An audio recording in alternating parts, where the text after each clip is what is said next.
It's time to test my rocks and see what's going on with them. I have two main tests, and also the knife is going to be for the gold rock to see if it's actually gold or pyrite.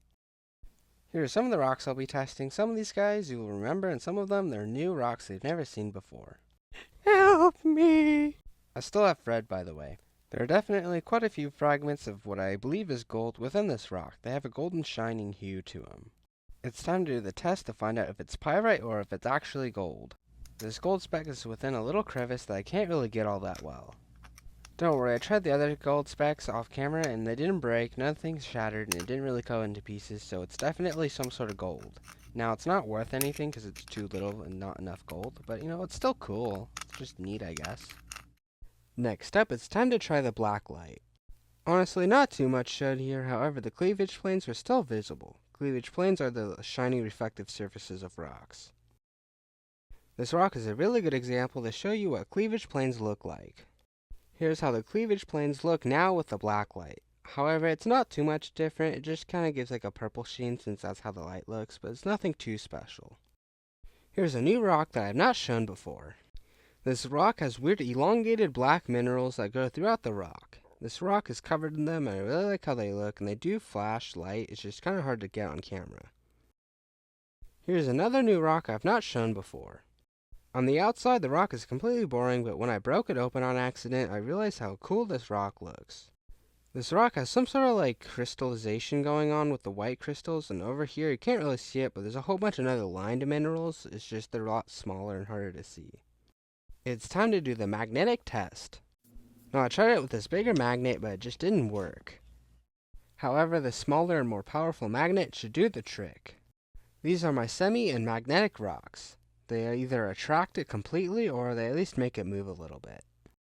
First up is my piece of jasper. I'm actually not sure if it is jasper, but I think it is. The entire bottom is extremely magnetic and pretty strong. The top, especially on the jasper part, isn't really all that magnetic, but it still kinda is. Next up is the green mineral rock that I thought was a jade, but I don't think it is a jade anymore. This entire rock is completely magnetic except for some small little quartz vein. Next up is the only igneous rock that I believe I have here, or at least any diorite. Only a small spot on this rock is actually magnetic, and it only moves the magnet a little bit, overall not very magnetic. Next up is another very shiny rock, however it's not very magnetic. It can move it around, it kinda sticks to it, but overall it doesn't really stick all that hard. Next up is this blue rock with weird green spots. It's pretty much magnetic all over its body. Next up is the smallest and by far the most powerful of them all. Or at least if it was the size of these other rocks. Next up is my fossil. Yeah, I'm surprised this is here to be honest too. To be honest, since it's actually magnetic, it might not be a fossil. There are magnetic fossils, however, they're a lot more rare. Not to mention this rock is extremely lightweight, which suggests there might be some sort of geode or crystal inside. Although I don't have any fancy ways of breaking this open without ruining the outside, and just in case, I'd rather not. Next up is what I thought was the pyrite rock. I still don't know what it is, but it's a really cool rock. The flat bottom is a lot more magnetic than the top, maybe because the top is a weird shape. Next up is this really weird dark rock with weird green striations within it.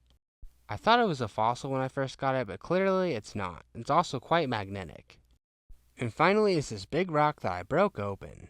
Now the rock has a really glossy surface in the inside. It's definitely different from the other minerals.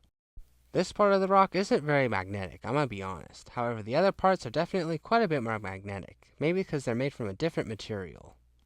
I broke this one on accident too. What a cool rock. That's pretty much it. I'll see you guys later.